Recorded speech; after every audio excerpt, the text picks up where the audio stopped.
Hollywood, California, Monday, December 14th.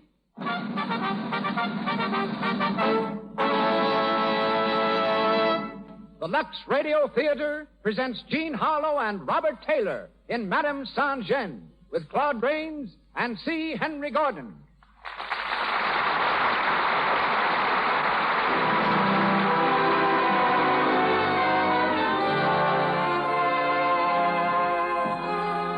Lux presents Hollywood. Our stars, Jean Harlow, Robert Taylor, Claude Rains, and C. Henry Gordon. Our guests, Jerome Napoleon Bonaparte and William Councilman, screenwriter and creator of Ella Cinders. Our producer, Cecil B. DeMille. Our conductor, Louis Silvers. To you who crowd our theater on Hollywood Boulevard tonight, and to you unseen millions the nation over, welcome to the Lux Radio Theater.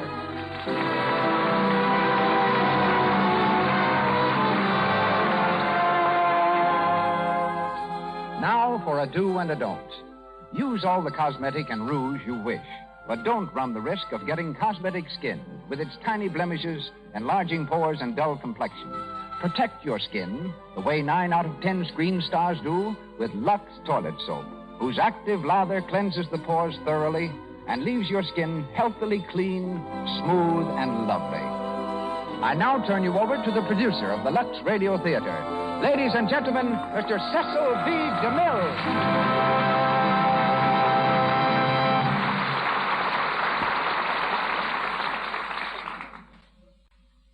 Greetings from Hollywood, ladies and gentlemen. To preface tonight's play, as it would be prefaced on the screen, I should smack my lips, glance at the audience, and roar like the Metro-Goldwyn-Mayer lion. For we're presenting two of MGM's brightest stars, Jean Harlow and Robert Taylor. I've been hearing about Jean ever since she was a child. My daughter Cecilia used to come home from school and tell me that this little blue-eyed blonde was making so many conquests there weren't enough boys left to go round. At 17, Jean was offered a contract by the Hal Roach Studios, but the shock of seeing her on the screen was too much for her grandfather. His telephone call from Kansas City resulted in her promise to stop acting. For 8 months, Jean kept her word. Then Grandpop relented, and she went into the lead of Hell's Angels. She has since become quite a figure in the industry. Of Robert Taylor's storybook rise, I told you a few weeks ago when he appeared here in Saturday's Children. Like Lord Byron, he awoke one day to find himself famous. He's just completed his role opposite Greta Garbo in Camille. Tonight, he becomes Count de Neipperg, and Miss Harlow, Madame Saint-Jean. The French words for Mrs. Devil-May-Care. Claude Rains, who started his stage career as a callboy, carpenter, property man, and manager at His Majesty's Theater, London, will be Napoleon, a character he recently portrayed in Hearts Divided. Starred in The Invisible Man, the first picture he made in Hollywood, Mr. Rains is the only actor who ever appeared in a film without being seen in it. As Fouché, Napoleon's aide, we have C. Henry Gordon, one of the screen's most delightful menaces. Our play is by Victorian Sardou. And nothing remains but to ring up the curtain. Lights, music. The Lux Radio Theater presents Jean Harlow and Robert Taylor in Madame Saint-Jean with Claude Rains and C. Henry Gordon.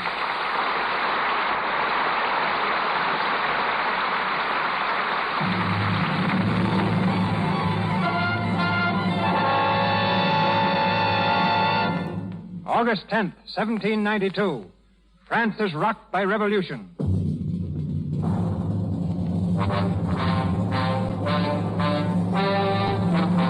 In the city of Paris, a rabble mob sweeps onto the Tuileries, thirsting for revenge, intent on the slaughter of their king and queen.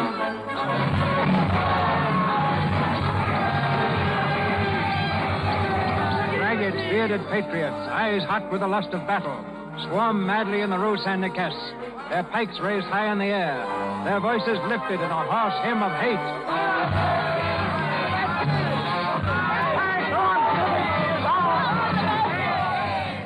Through the crowd comes a young girl, her clothing in shreds, a laundry basket on her arm. She fights past the men, pushing her way toward the end of the street.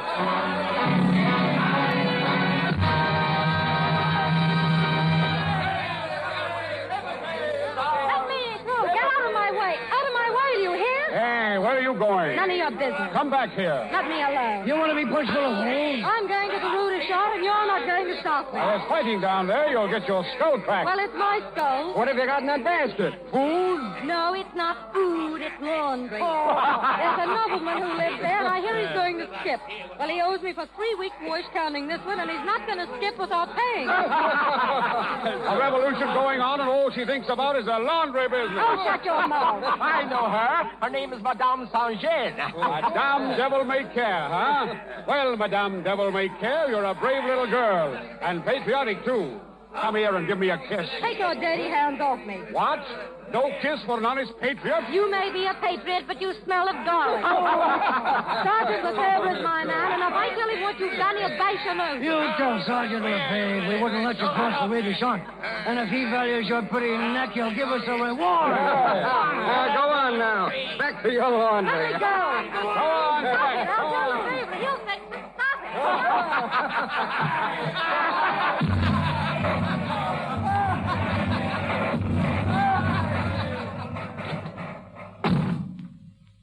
Meddling fools, interfering with a lady's business. Wait till I... Who's there? Come out from behind that wash tub. I know you're there. Good evening, Catherine. Oh, it's you, Fouché. Yes, I... What are you doing here? Nothing very much. You were hiding, weren't you? No. I was just resting. Well, why aren't you out there with the rest of the men where you belong? Ha! You call yourself a patriot. Haven't you got any blood in your veins? None to spare, and I don't see why I should waste it. You're afraid. Now, each to his own trade, my dear. Some men are sent into the world to fight and some to organize. Now, I am an organizer. You won't get much organizing done behind a wash tub. Well, that's where you're wrong. Sitting there a while ago, listening to the cannons in the distance, I thought of an excellent plan of action once the Tuileries in our hands. I suppose you think they'll make you an official or something. Well, why not? I should make a very good minister. Well, it won't be Minister of War. Oh, even that. When the war is over. You've got about as much chance of being a minister as I have of being a duchess. I can scarcely imagine you in that character, my dear. Neither can I. Hey, pour some water in that tub, will you? Yeah, certainly. Well, besides, they're going to do away with duchesses. Yeah, but they will always need organizers. Well, when you're a minister, I hope you won't forget that little washing bill you owe me. Oh, for shame, my dear. Asking favors already. How is it you're so hard on me when you're so obliging to others? What others? Well, that young artillery officer. What's his name? Bonaparte. I'm sure you never press him for money. You know a lot, don't you? I merely observe things. Well, Napoleon Bonaparte can have all the credit he wants. He's a soldier and a defender of his country. Napoleon. What an outlandish name. It's Corsican, and so is he. Yes, I suppose it is. Listen, the fighting's coming closer. Yes, so it is. How long have you been here? An hour, perhaps more. Did Lefebvre come by? No. Well, he might be with that mob, but you better get out. Well, I can't leave now. All right, then. Say, if you don't mind having your neck twisted. What? Oh, he's very jealous, my Lefebvre. Oh, not of me. He's crazy enough to be.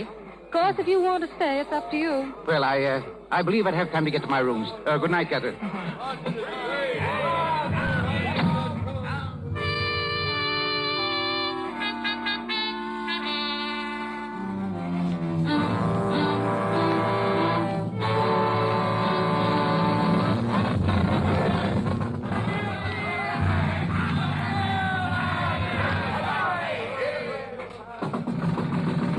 Who's there? Let me in. What are you... Put down that bar. Put it down. What? Put down that bar. Thank you. And what do you mean by pushing in here as if you owned the place? I'm sorry, but I've been wounded. I had to get out of the streets. What's your name? Does it matter? Well, it does to me. You're not a Frenchman, are you? No, Austrian. Austrian? For the love of heaven, don't scream. I'll scream if I want to. Where did you come from? The Tuileries. I escaped. A royalist. Yes, a royalist who has done his duty defending the Queen. Am I supposed to help you for that? The Queen is Austrian, too. She's my countrywoman. If they find you here, they'll rip you to pieces. Here or anywhere else. I'm throwing myself on your mercy. All right. Now, what's your name? Count de Neipperg. The Count de Neipperg. Yes. Why do you stare at me? I haven't seen many noblemen up close. We're no different from anyone else. No, I guess you're not. There. Now let me see it. Mm-hmm. They did a good job, didn't they? Only fair. You're still alive. I'll get something to bandage it with. You'd rather see me dead, I suppose. I'd rather I never saw you at all. If Lefebvre knew I'd helped a royalist, he'd throttle me. Lefebvre? Oh, you don't know him. No, of course not. Let me know if I hurt you. He He wants to marry me. You're very much in love, I suppose. He is. Hold your arm up and keep it there. You haven't told me your name yet. My name? Well, I'd like to know to whom I'm indebted for all this. Well, my name's Catherine, but they call me Madame Saint-Jean. Oh, yes, devil may care. Mm-hmm. Well, it suits you. Yes? What makes you think so? You'd never be doing this for me if you weren't devil may care. Harboring a royalist is a capital offense among patriots, isn't it? You mean they'd kill me? Wouldn't they? Will you keep your arm up? I'm sorry. You're a funny person. You force your way in here whether I like it or not, and then you worry about what might happen to me if they catch you. Well, I'm not going to stay. I wasn't thinking much about anything when I broke in here. I'm sorry. It's all right. If you've finished with my arm, I'll leave now. No, stay where you are. I'll get you some other clothes. They'd spot you in a minute with that fancy brocaded coat. Just as you spotted me? I knew you weren't French. And I guess somehow I knew you weren't like the rest of the mob. You're a gentleman. You talk like a royalist sympathizer. Well, I'm not. But that doesn't mean I can't sympathize with one of you. Thank you. Well, we'd all have been nobles if we could have been. Even though right now I'm glad I'm not. You should be. Well, I guess you can go now, Count Louis de Neipperg. I don't know how I can thank you for this. Don't try. And if I get out safely and if there's anything I can ever do for you, you'll let me know, won't you? I guess I won't need much help. I don't believe you will. Who's that? Oh, Catherine. It's Lefebvre. Quick, get into the bedroom. Yes, but you... Don't stop to talk. Go in there. Oh, open the door. Now, don't come out until I tell you. You understand? Yes, very well. Open up. Open up, Catherine. It's Lefebvre. I'm coming. Don't be in such a rush. Well, it's about time. Oh, come on in. Where the devil were you, up in the garret? I don't open doors at night until I find out who's there. Oh. A good rule. Well, don't we get a kiss? If you want. If you want. There's a nice greeting for a victorious patriot. Victoria? We've taken the Tuileries by storm. Listen to them. It's a night to be remembered, girl. The king and queen. The temple under lock and key. They won't be for long if that mob has anything to say about it. Bring me some wine. We'll drink a toast to Madame Guillotine. Hey, Catherine. Yes? What's the matter with you? Why are you so quiet? Did you say you wanted wine? Come here. You're in a funny mood tonight. I came here expecting to be greeted with open arms. You expected too much. I'll get the glasses. I can wait. What are you looking at? Nothing. Someone came here tonight? Yes. Who? Your friend Fouché. You're not jealous, are you? Anybody else? No. Sure? Of course I'm sure. Why do you ask? No reason. Except that I can't imagine Fouché wearing a brocaded coat. It's hardly Fouché's style, is it? Put down that coat and get out of here. I'll have a look around first. Get away from that door. Oh, so that's where he is. Thank you. Get away or I'll burn you with this iron. Put it down. I mean it. Yes, you do, don't you? Now I understand why you've been putting me off for so long. Oh, don't be a fool. I won't be any longer. I'm going into that room. You go in there when you're my husband and not before. And if you ever want to be my husband, you better get out of here. What do you mean? Oh, I'm sick of your jealous fits. Sick of your raving every time I happen to look at another man. There's nothing wrong here tonight, not a thing. And why not let me see for myself? Because you've got to learn to trust me. And you've got to learn now. I warn you, if you open that door half an inch, I'll never see you again. And if I don't open the door? I've already told you. All right, I'll get out. But don't forget, we're going to be married. Soon.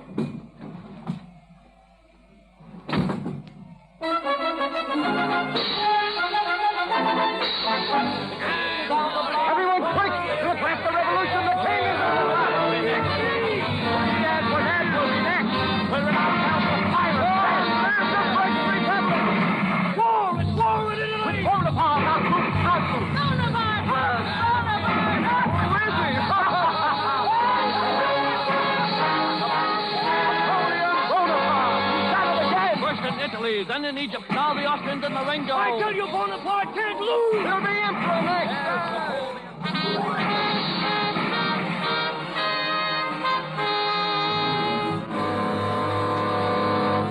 War. When is the man ever going to stop? Never, probably. But why worry? You haven't done so badly, Catherine. The wife of General Lefebvre. Huh. It's a far cry from washing dirty linen. Oh, stop putting on airs. You've just been lucky. Lucky? I intend to be luckier. Wait till Napoleon is through with the Austrians.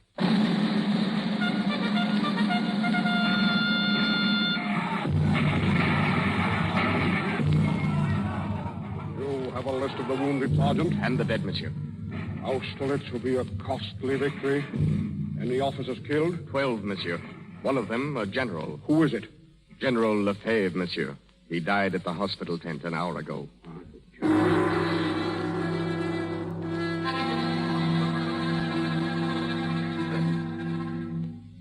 Madame Lefebvre? Yes.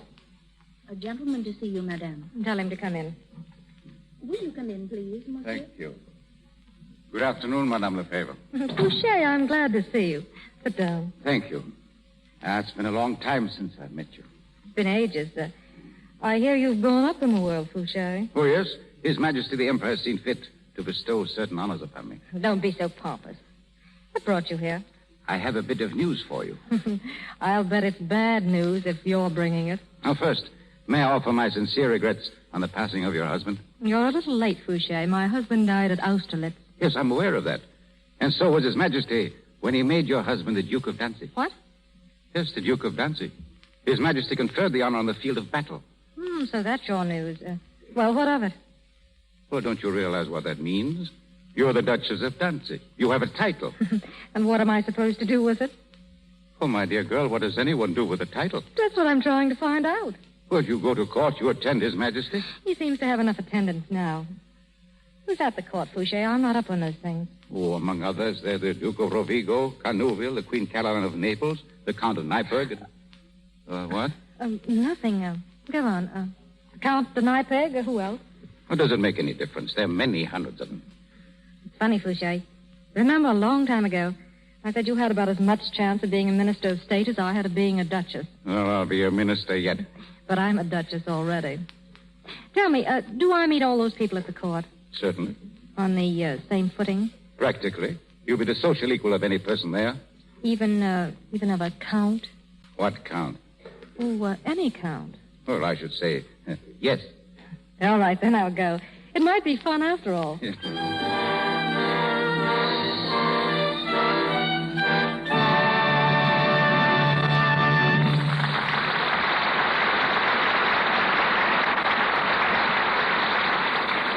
We will continue presently, starring Jean Harlow and Robert Taylor in Madame Saint-Jean. But now, let's drop into Musso's Beverly Hill Restaurant on Wilshire Boulevard, around the corner from the famous Carthay Circle Theater. It's 6 o'clock. Dinner guests are beginning to fill the tables. In a corner, a fortune teller talks earnestly to two young girls. And the cards say, you will have a great change this year. What do you want? Husband? It will come true. You will have great romance. Oh, but very great. The King of Hearts. See? Well, you're encouraging. Is 50 cents right? Yes. Thank you. Good evening and good luck. Needn't be so uppity, Adele. After all, she was doing her best. Well, personally, I'm sick and tired of hearing about romances and wishes coming true. She might as well have predicted I'd be a second Joan Blondell. Say, Adele, you look a little like Joan at that. And Joan Blondell just had a big romance. Listen, Adele, would you get mad if I told you something? No. Why should I? Listen, I'm no fortune teller, and I'm not trying to say you'd be a second Blondell. But doesn't it make sense to you if... Well, darn it, Adele, why don't you do something about your complexion? It's in the cards that if you have a lovely complexion, you're bound to win. So don't take chances with cosmetic skin, dullness, tiny blemishes, enlarging pores. Joan Blondell never takes such chances. This beautiful star is a Lux toilet soap user. She knows the active lather of Lux toilet soap guards against cosmetic skin because it removes dust, dirt, stale rouge, and powder thoroughly, so they can't choke the pores. Use powder and rouge all you like, but remove them with Lux toilet soap. Remember, 9 out of 10 screen stars use this soap. Joan Blondell says, I'm delighted with the way Lux toilet soap keeps my skin so smooth. And you know, clear, smooth skin means success, romance. And now, Mr. DeMille. We continue with Madame Saint-Jean, starring Jean Harlow and Robert Taylor, with Claude Rains and C. Henry Gordon.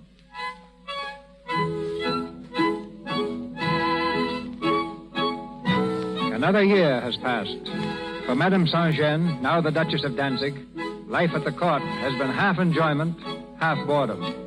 Weary of its petty snobbery, she has made up for it by a more than friendly interest in the Count de Neipperg. She is still the same person, however, unassuming and charmingly direct. Perhaps a bit too direct for the ladies of the court. As she enters the glittering ballroom at the palace, Napoleon's two sisters, Caroline and Eliza, are especially malicious. There she is now, coming in the door, Your Highness. What a horrible dress. Fantastic.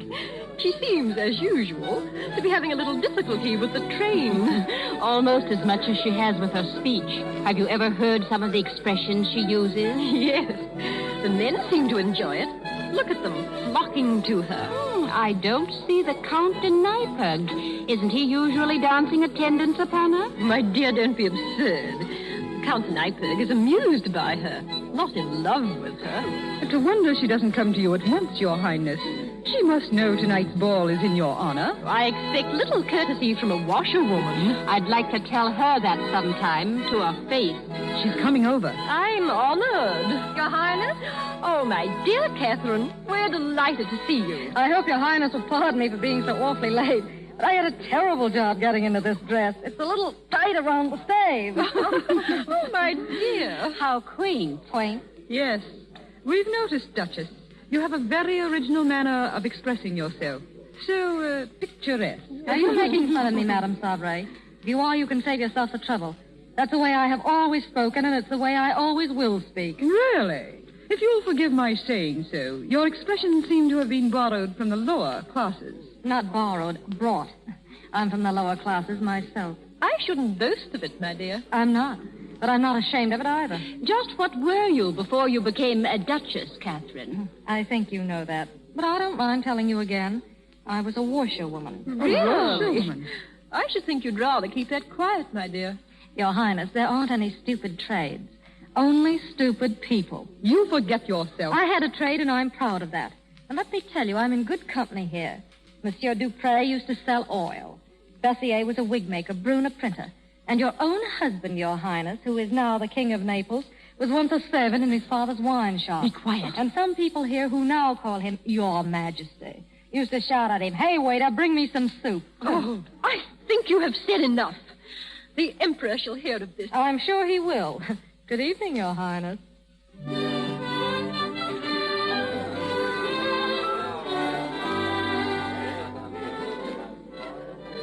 Catherine, whatever have you done? Hello, Fouché. You realize you've insulted the Emperor's sister? She's had it coming to her for a year. If she'd stayed a little longer, I had a lot more to say. You may pay dearly for it.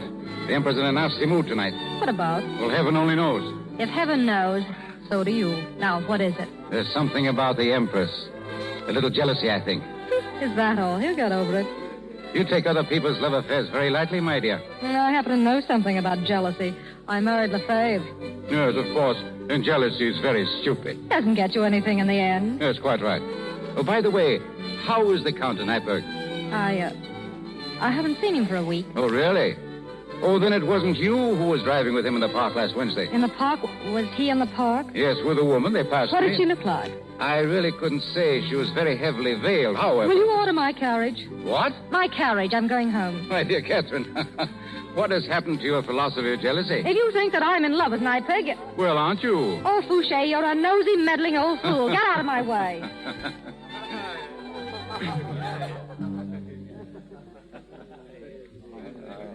Majesty, the Emperor. Good evening, Your Majesty. Good evening, Your Majesty. Your Majesty. Good evening, sire. Good evening. Did you receive my message, Fouché? No, sire. I asked you to report to the West Wing as soon as you arrived. I'm sorry, Your Majesty, but... Never mind. Go there and wait for me. There's something I want to speak to you about. Go now. Yes, Your Majesty. At once. Your Majesty, the Duke of Chantier asked if he might see you in private. Tell him I'm busy. Yes, Your Majesty. And your sister, the Queen of Naples... Tell her I'm busy. I'm going to the West Room. Cancel all appointments and see that I'm not disturbed. Yes, Your Majesty. Sit down, Fouché. Thank you, sire. Now, Fouché, how well are you acquainted with the palace guards? Do you know 8 or 10 who can be trusted to keep their mouths shut? Why, I believe so, sire. Good. Find them and tell them to report to Roussin. I'm putting a special guard around the Empress' apartment tonight. And I want men, not fools. A special guard around Her Majesty's apartment? May I ask why, sire? Are you pretending that you don't know? Oh, Your Majesty, I have reason to suspect, Fouché, that someone will try to gain admittance to the Empress' chambers late tonight. A scandal must be avoided at all costs. Oh, Your Majesty, you surely don't imagine why it's incredible. You must be mistaken, sire. You're paid to follow orders, Fouché, not to question them. Very good, Your Majesty. One moment. Yes, sir. There's a woman here tonight, the Duchess of Danzig. Do you know her?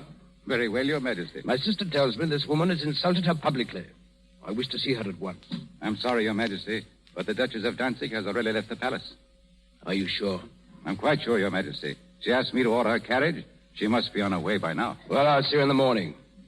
Leave word that she's to be here at 10 o'clock. Yes, sir.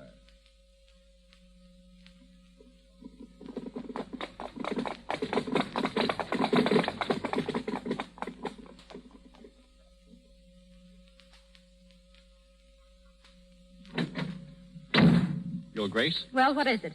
The Count de Neipperg is here, Your Grace. The Count de Neipperg. Where is In the he? drawing room. I told him you were at the palace. Oh, never mind now. Yes, Your Grace. Good evening, Louis. Catherine. I've been waiting for you. You knew I was at the palace. If you wanted to see me... Well, I wanted to speak to you alone. Oh, sit down, Louis. There isn't much time, Catherine. I may have waited too long now. But I couldn't leave without... Leave where? What are you saying? I'm trying to say goodbye, Catherine. I'm leaving France tonight. You mean for good? Yes. Why? This afternoon, the Duke of Rovigo handed me the Emperor's orders to leave before nightfall. Leave? Yes, to cross the frontier by the shortest route, never come back. But what have you done? He can't send you away for nothing. My motto covers all crimes, Catherine. I've been faithful. But Faithful to my name and to Austria. You see, I was a friend of the Duc d'Angoulême. Napoleon never forgave that. When the date was fixed for his marriage to Marie-Louise, a list of officers was submitted to his inspection. Officers who were to conduct Her Majesty from Austria into France. With one stroke of the pen, he scratched my name from the list. He hates me. And that's why he's sending you away? No. No, he's a little too clever for that. He's discovered what he thinks to be a love affair of mine in the palace. A love affair? He's become very strict on that point since his second marriage. He's using this affair as an excuse to get me out of the country. Is it only an excuse, Louis? Yes. You don't love this woman? I told you I didn't. Then why do you look so sad? Who is she, Louis? I can't tell you that. Then you do love her, don't you? Catherine. Oh, you do. It's written all over you. Are you going to see her before you leave? Tonight, very late. She's arranged a meeting. Louis, will you do something for me? Yes. Don't see her. But it's my last chance. Please, for my sake. Do you know what you're asking, Catherine? I think I do. I know what you're going through, Louis. I know what it means to love someone that you can't have. You? Why, every man at court is mad about you. Except one. He's the only one that matters. Please, Louis, don't see this woman. Why do you ask that? If Napoleon hates you now, how will he feel when he finds out that you deliberately disobeyed him? He won't find out.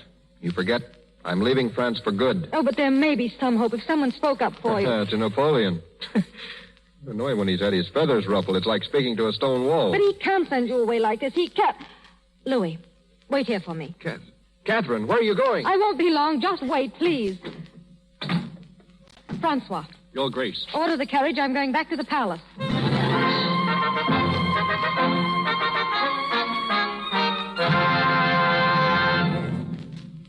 Your Majesty. Well, what is it?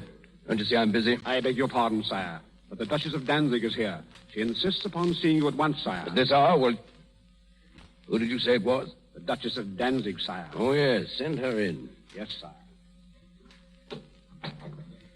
Your Majesty. So you're the Duchess of Danzig. Yes, Your Majesty must have seen me at... I can't remember everybody. Sit down. Thank you, sire. It's strange that you should come here tonight. It's about the Very strange. Because I was going to send for you in the morning. I suppose you know why. Yes, your sister's been carrying tales again. What's that? She told you I insulted her. She's right. You have no hesitation about admitting it, have you? No, sire. I hope you realize you've caused a scandal. I hope I have. Would do your sister a lot of good, sire, if someone took her down a peg. She forgets that she had an humble beginning, too, like a lot of us. You're very frank. Almost brutal. That's my army training, sire. You see, I've served under the flag. You? With a brandy keg on my hip, giving drinks to the wounded and the dying. A Vivandière? Yes, sire. Where? With Lefebvre, 13th Light Infantry. Army of the Vosges? Army of the Vosges, Army of the Moselle, Army of the Rhine. You were at the Rhine? That's where I had a donkey shot out from underneath me. The general named me in the orders of the day and kissed me right in front of the whole regiment. He should have. Why have I never heard about this? You didn't ask. Neither did your sister. Oh, her. All she knows is that I was a washerwoman. Yes, I've heard about that. You've tried all trades, then? No, only 2. One too many. A Vivandière? Good. But a washerwoman? When? Where? In Paris, 91 and 92. I had a lot of bad customers, though. Right here in the palace, there's a soldier who owes me 60 francs to this day. He's come up in the world, but he never paid me. I think I'll ask him for it. Oh, that would look nice, wouldn't it? I've even brought his bill with me. I thought you'd like to see it. No, thank you. Oh, just to see the name on it. I suppose you would like me to collect it for you.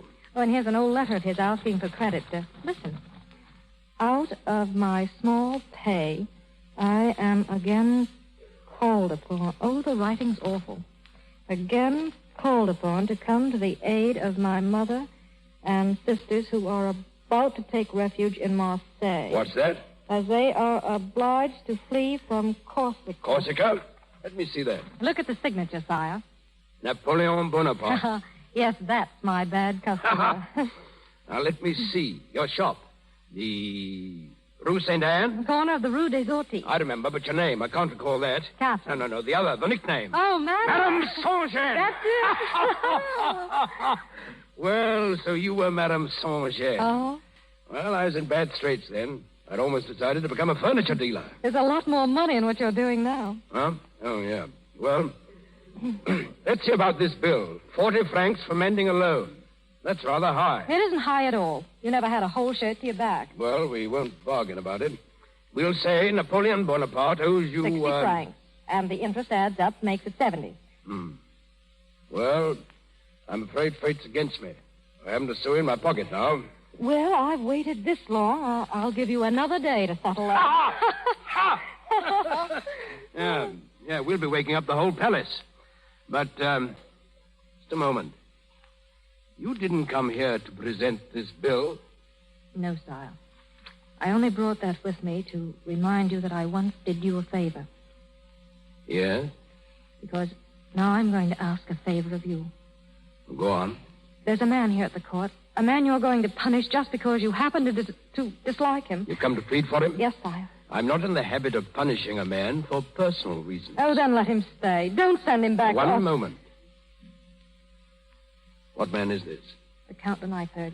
You can save your breath. Your Majesty. I said you can save your breath. But... You hear me? Well?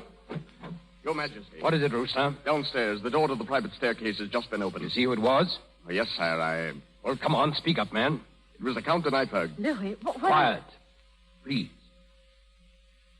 You put a guard around Her Majesty's apartment? I did, sire. Her Majesty? Now, Duchess, perhaps you understand why your friend must leave. But it's impossible. You're all wrong. Roustan, keep this woman here. Yes, sire. Listen, he's wrong. I've got to tell him. Hey, come back here. Let me go. Let me go. Back here.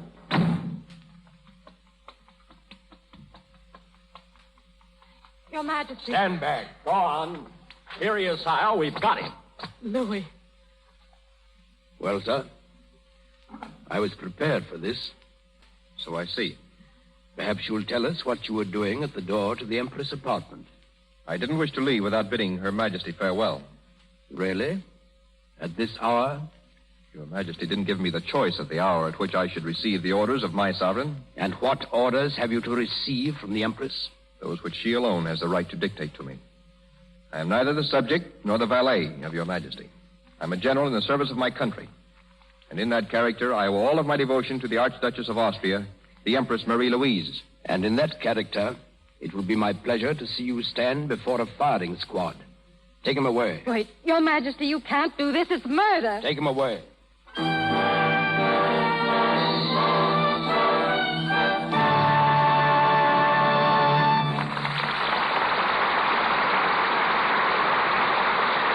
We pause for station identification. This is the Columbia Broadcasting System.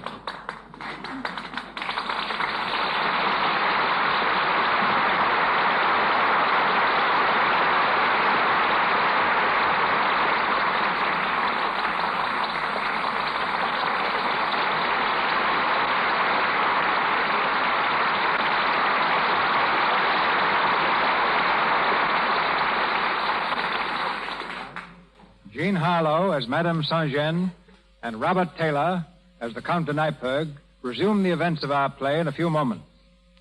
And now, ladies and gentlemen, from the corridor of Napoleon's palace, the Chateau de Compiègne, we traverse land, sea, and time to enter the drawing room of a later Napoleon Bonaparte. It's a privilege and an honor to present the only living descendant of the Emperor of France in America, one of the great figures in the social life of New York, Palm Beach, and Newport. We switch you now to New York City, to the drawing room of a house on East 69th Street. Seated there, amid rare portraits of his illustrious ancestor, is that emperor's great-great-nephew. From Hollywood, we welcome and introduce him. From New York, he speaks to you, the pretender to the French Empire, Jerome Napoleon Bonaparte. Thank you, Mr. DeMille, and good evening. I count it a great pleasure to take part in one of the performances from your brilliant Lux Radio Theater. As I sit here, I know that if the likeness of the Emperor in this room could come to life, he would nod his approval. In his day, all the theaters were under the subsidy of his government. And whenever he returned to Paris from trans-European campaigns, he wasted no time in taking his place with his court to hear the latest plays at the Comédie Française. This famous institution had been closed during the Revolution, but Napoleon was so interested in it that he had it reopened in 1799. He reestablished it in the building which it still occupies today. Mr. DeMille introduced me as the pretender to the French Empire. I think his statement needs some explanation. Technically, I am the present pretender, as I am the direct descendant of the Emperor Napoleon's brother by his first marriage. But I have lived all my life in America. My family and my friends are here, and also there is no French Empire. There's one detail of my ancestry Mr. DeMille omitted in introducing me, and it's one that I'm very proud of. While I am descended from the Emperor of France, I also claim another honor. My mother was the former Miss Appleton of Boston and the great-granddaughter of the great American statesman Daniel Webster. It always amuses me to think that the great Napoleon has become related by other people's marriages to Daniel Webster. Our family, of course, can never enter into discussions as to whether or not the pen is mightier than the sword. As I am seated here, the microphone stands on a rosewood desk that may interest you. I have used it all my life. It was originally given to my cousin, the Empress Eugénie, by the city of Paris when her son, the Prince Imperial, was born. There's no telling how many great documents have crossed it, and its value to me personally is even greater now that a Napoleon can use it to broadcast his words to a nation. Now, in saying good night to you, may I congratulate you all on this great Lux Radio Theater. My compliments to your brilliant Madame Saint-Jean, Jean Harlow, to Mr. Taylor, and of course to Mr. Claude Rains for his very fine characterization of my great-great-uncle.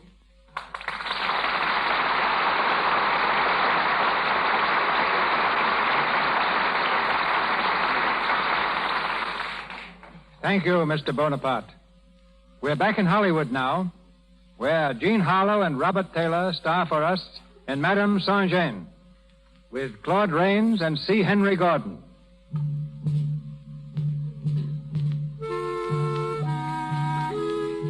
It's later, the same night. The execution of the Count de Neipperg is set for 5 o'clock, 3 hours from now. In the drawing room of her house, Catherine paces the floor nervously, desperately trying to find a way to save him. She has sent for Fouché. As he enters, she moves quickly toward him. Fouché, is there any news? None. I tried to see the Emperor, but it's no use. He won't see anyone. What time is the execution? At 5 o'clock. And Neipperg, where are they holding him? At the palace. I'm afraid it's a bad job, Catherine. The Emperor's keeping the whole thing hushed up to avoid a scandal. We can't do anything through the usual channels. We've got to get Neipperg out of the country. Are you mad? What do you intend to do? Storm the palace and release him by force? I tell you it's useless. He's blundered badly this time. Of all the women in the palace to fall in love with, he picks the Empress. Does she know what's happened? No. Napoleon hasn't forbidden anyone to see her. Then she won't know until it's over. Exactly. He's taking no chances of her interfering. We've got to do something. We've got to. Oh, why do you stand there, you stupid fool? They're going to kill him. Do you realize that? They're going to kill him. I'm sorry that you love him so much, Catherine. There's nothing I can do or anyone else. I've got to see him. Take me to him, Fouché. I can't. You've got to. You can arrange it. Please, just a few minutes alone with him. A few minutes, Fouché. If I could only reach the Count Louis de Neipperg. Oh, you can, please. I can't promise a thing, Catherine, but I shall do my best.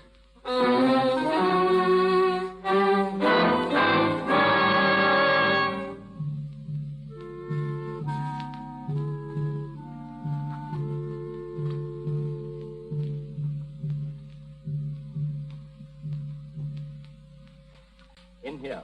Thank you. You can't stay long. When I knock on the door, you must come out. I will, thank you. Who's that? It's me, Louis. Catherine. Catherine, how did you get in here? Fouché arranged it. I had to see you again. Louis, why did you do it? Why didn't you wait? You promised. Would it have done any good? I came here tonight to see the Emperor, to ask him to let you stay. You came here without knowing the facts, Catherine. Did you try to send word to the Empress? No, there's no one I can trust. A letter would be intercepted. The Austrian ambassador? No, there isn't time. It's no use, Catherine.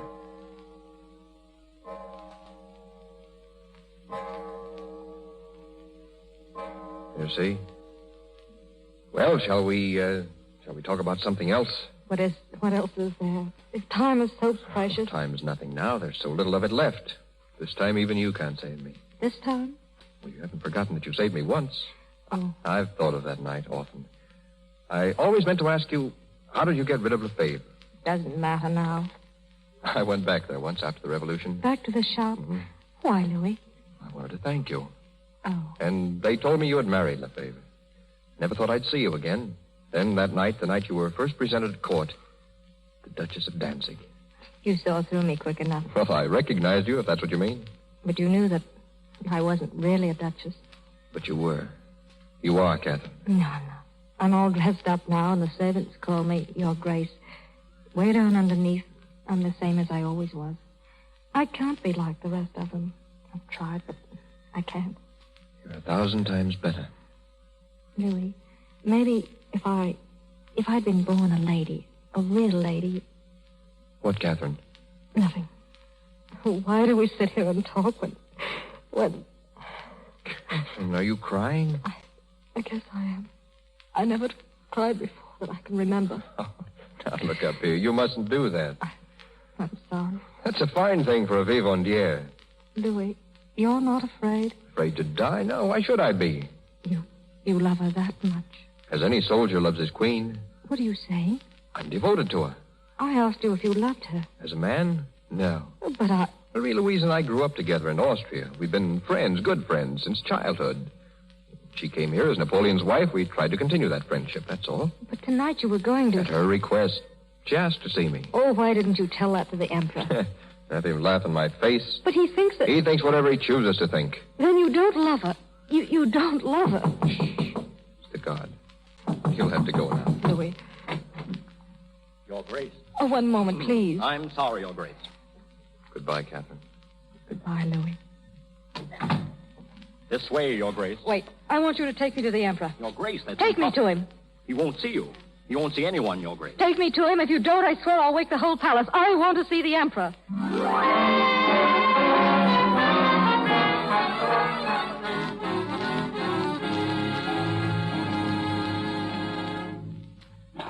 Sit down. Thank you, sire. Now that you blackmailed your way in here, I suppose you've come to plead for your friend again. I've come to straighten things out, sire. Indeed? Your Majesty, the Count de Neipperg is not in love with the Empress. Really? And just how did you reach that conclusion? He's her friend and perhaps her advisor. She'd need one in this place. Thank you. But that's all there is to it. He's not in love with her any more than she's in love with him. You still haven't answered my question. Oh, I can't give you proof. You'll have to take my word for it and your wife's. And just why should I do that? For the past 3 months, I've had the Count de Neipperg followed, day and night. There are the reports on my desk. Those reports inform me that he's been meeting the Empress regularly and secretly. I prefer to take the word of my police officers. The Count is Her Majesty's friend. These reports confirm that. But he's not in love with her, I know it. You seem so sure. I am. Why? Because he's in love with me. What? He is. That's why I came here tonight. I love him, and I'll do anything to help him. You're lying. Am I? You said you had reports of his movement. Have you got one for tonight? Certainly. Then look at it and find out where he was before he came here. At 10, to the home of the Duchess of Danzig. Well? It doesn't prove anything. But it makes good sense. Where does a man go when he's ordered to leave the country? To the woman he loves. He came to me. He also came to the Empress. I knew he was coming. He told me. But he came to her because she asked him to. He loves me. You mind if I ask him that? In your presence? Of course not. Very well. Rooster. Your Majesty. Have the Count de Neipperg brought here at once.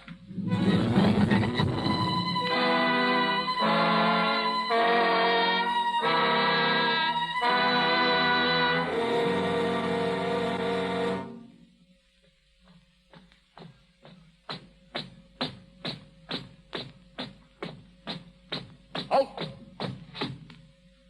Open that door.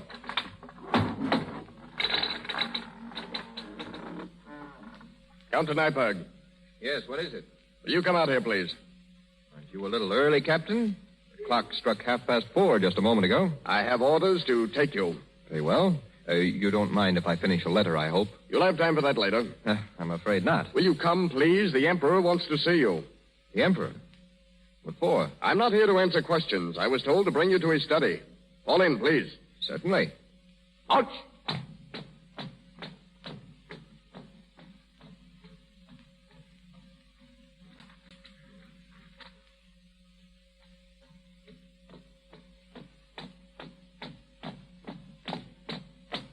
Halt! Your Majesty. Bring him in, Roussin. In here, please. Louis. Catherine, what are you doing? That'll be all, Roustin. Wait outside. Yes, sire. Well, Neipperg? Your Majesty? I have a question to ask you. It's rather important.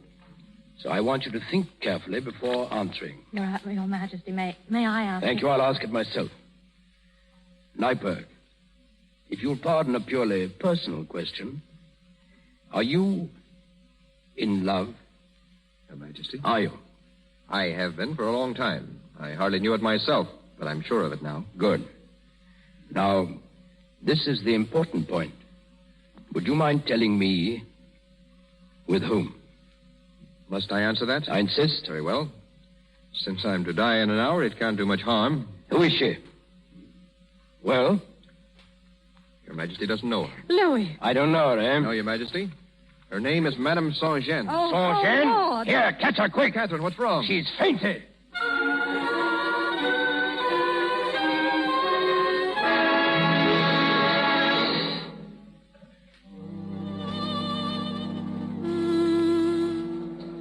So that's why he wanted to know. Yes, but he knew me as Madame Saint-Jean, too. Well, it seems that I gave the right answer. If you'd given any other, you'd be dead by now. There wasn't any other. I love you, Catherine. Oh, Louis, why didn't you tell me? I was going to, a month ago.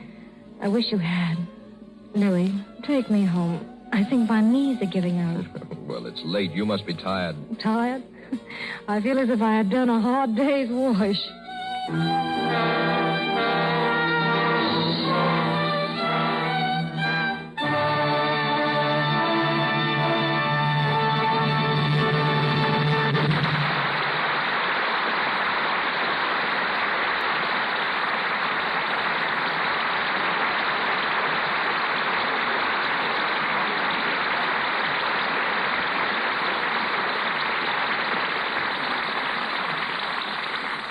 The play is through, but not the players. Jean Harlow and Robert Taylor return shortly for a curtain call. Ella Cinders is a human being known in most American homes, where she drops in daily as the heroine of a comic strip. Tonight we present her creator, William Conselman. Bill came to Hollywood 10 years ago when Ella Cinders was made into a motion picture starring Colleen Moore.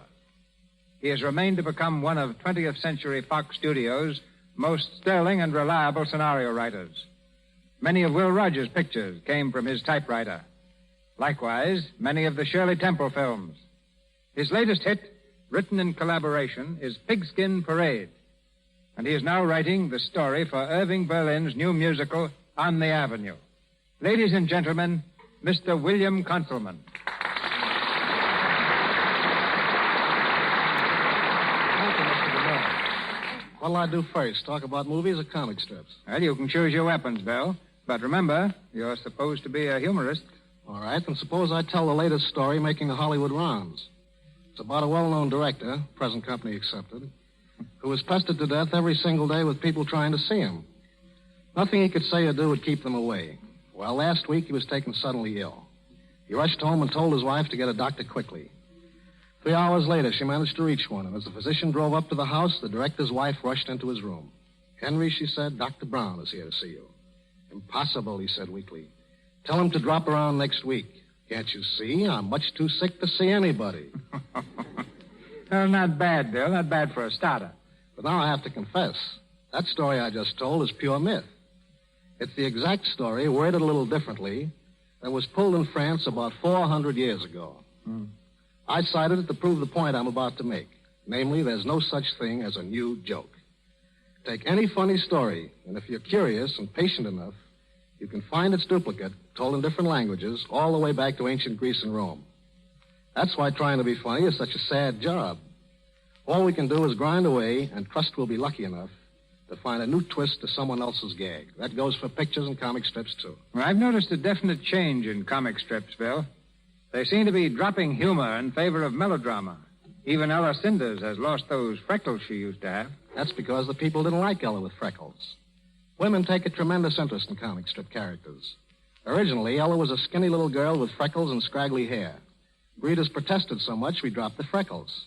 The next campaign to get Ella a permanent wave. For this, we drew the line.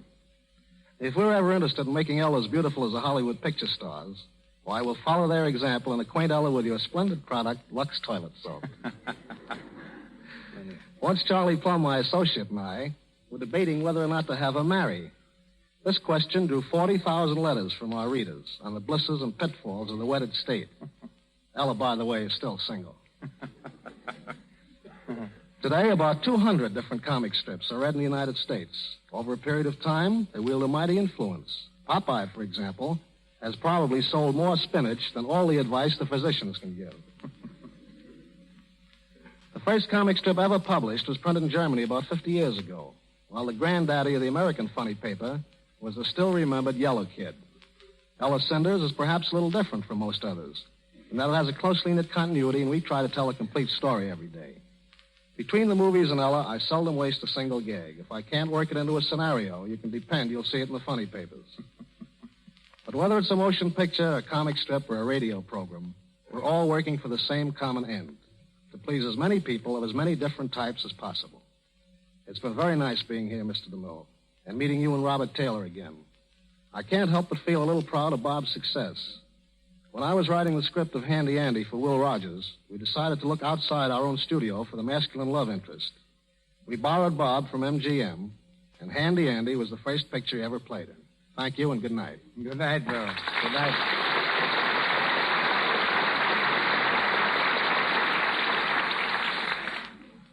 This is a high point of the evening. The moment when we present tonight's stars, not as characters in a play, but as two of Hollywood's supreme favorites, Jean Harlow and Robert Taylor. Thank you, Mr. DeMille. I'm glad you said nothing about glamour in your introduction. If you had, I'm afraid I would have screamed. Why don't you, glamour Oh, girl? Taylor! You scream almost as well as you scream. Pretty poor pun, Mr. DeMille. Well, then may I have your autograph? Bob is the one who does that. Just last week, he visited his alma mater, the Pomona College. The co-eds almost tore him to pieces trying to get him to sign things. Yeah. One girl couldn't find anything for me to sign except for examination paper. I was a little disappointed when I saw it was marked D in economics. However, you've been in Hollywood nearly 25 years, Mr. DeMille. What is it that turns nice, peaceful people into autograph hunters? Well, I've asked them that, Bob. The most sensible answer I ever received was from a young lady who said, I don't care about your autograph, Mr. DeMille. I just wanted to see what you look like. Well, Hollywood is unique for a number of things beside autograph hunters. Out here, you can take life a lot easier. There's just as much hard work done in Hollywood as any other town. Now, you drop into any place like the Brown Derby, you find half the girls in faultless evening dress and half in slacks and sweaters, but nobody feels ill at ease. If you're invited to someone's home for a 7 o'clock dinner, you arrive at 9 and you find you're early. But the only thing that really puts on a show in Hollywood is a hamburger sandwich, and they're served with pecans and walnuts and... Oh, well, this is a town that is all so constantly bubbling over with new ideas. Hundreds of them come and go every week. But as far as keeping a lovely complexion is concerned, the actresses, including myself, have just one idea, and that's to use Lux toilet soap. Oh, and yes, Hollywood is probably the only town where a kiss is measured in feet. 5 feet of film for a peck and 85 feet for the real thing. Now, the strangest kiss I've seen in pictures was that film the other day at Paramount. Marcia Hunt and Leif Erikson playing in College Holiday were the participants. And the scene of action was the bottom of a tank filled with 40,000 gallons of water. Ducky, I call it. Oh, that's worse than mine. Well, Robert, any further remarks? None, Jean, except my thanks to the Lux Radio Theater for another swell evening. And mine, too, Mr. DeMille. It really was a privilege to be here. Good night. Good night, Jean. Good night. Good night, Bob.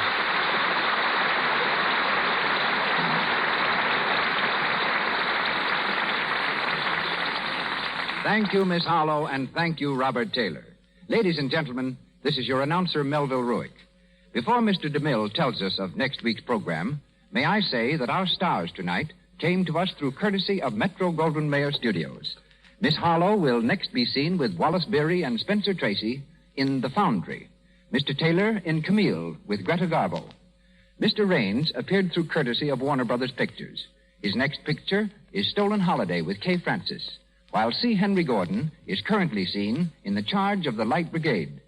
Mr. DeMille is from Paramount, and Mr. Silvers, 20th Century Fox, where he was in charge of music for the new film Banjo on My Knee.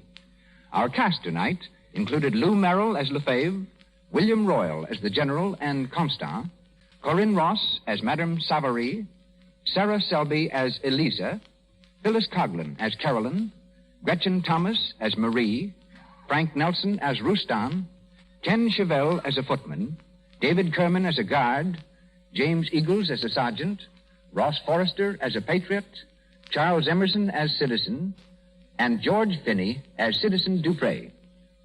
And now, Mr. DeMille. Two of Hollywood's most glittering personalities, teamed first in Warner Brothers Pictures and more recently in Matrimony, are teamed again in the Lux Radio Theater next Monday night. They are Dick Powell and Joan Blondell. And they'll star for us in a sparkling musical comedy, the radio version of Warner Brothers' picture Gold Diggers.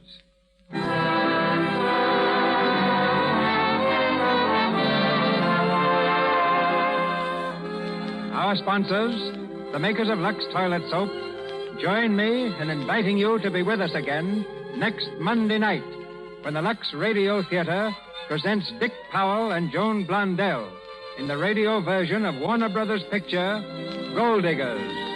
This is Cecil B. DeMille saying good night to you from Hollywood.